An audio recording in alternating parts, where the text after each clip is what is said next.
Welcome to Addison Politics. I'm your host, Addison Voss. So today we're going to talk about something that's going to be making headlines for a while. The Supreme Court is hearing arguments over Tennessee's ban on gender-affirming care for minors. This case? It's a big deal. It's not just about Tennessee. It's about the 25 other states with similar bans. And honestly, it's about the direction we're headed as a country. To give you the basics, Tennessee's law prohibits gender-affirming care for minors. Things like puberty blockers and hormonal treatments. These treatments are supported by medical professionals as essential for the well-being of transgender youth. But the state argues they're risky and unproven, and they claim it's their role to protect children. On the other side, families, advocates, and the Biden administration are saying this is unconstitutional. It's discrimination, and it's harmful. Let's take a step back and think about what this really means. Right now, families in Tennessee and other states are being forced to make impossible choices. Do they uproot their lives and move to a state where their child can get care? Do they go without treatment and watch their child suffer? Or do they wait until their kid turns 18, knowing those years of untreated gender dysphoria could lead to depression or even suicide? And that's not me speculating. That's what the data tells us. Gender dysphoria is linked to depression and suicidal thoughts. But access to affirming care? It drastically improves mental health outcomes. These bans aren't protecting kids, they're endangering them. Now, the defenders of these laws often say, well, kids might change their minds. They'll point to anecdotal stories about people who detransition. And let's be clear, those stories are valid. But the data shows that regret is incredibly rare. According to the World Professional Association for Transgender Health, the overwhelming majority of people who undergo gender-affirming care don't regret it.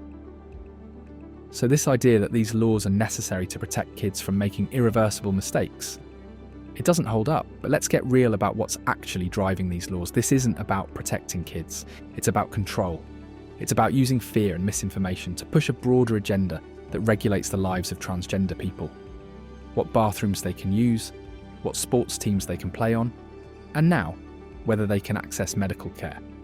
And when you step back and look at it, it's not just cruel, it's dangerous. Think about it. If you're a trans kid watching all of this unfold, what message does it send? It says you're not safe, your identity isn't valid, and the government will go out of its way to make your life harder. That's the message these laws are sending. And for a kid already struggling with dysphoria, that kind of message can be devastating. On the other side of this, you've got families and advocates fighting back. The ACLU is representing the families in this case, and their lawyer, Chase Strangio, is making history as the first openly transgender person to argue before the Supreme Court. That's powerful. And it shows that even in the face of all this, there's resistance, there's hope. But let's not kid ourselves. This isn't just about one court case. It's about whether we're going to let fear and bigotry dictate policy. It's about whether we're going to treat transgender people, especially kids, with the dignity and respect they deserve.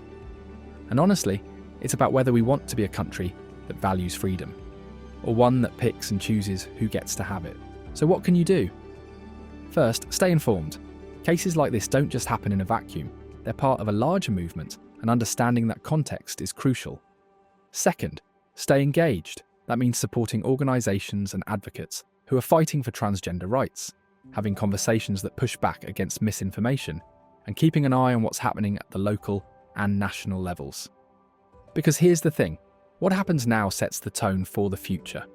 Between now and the midterms, there's a lot of work to be done to ensure that progress doesn't get rolled back even further.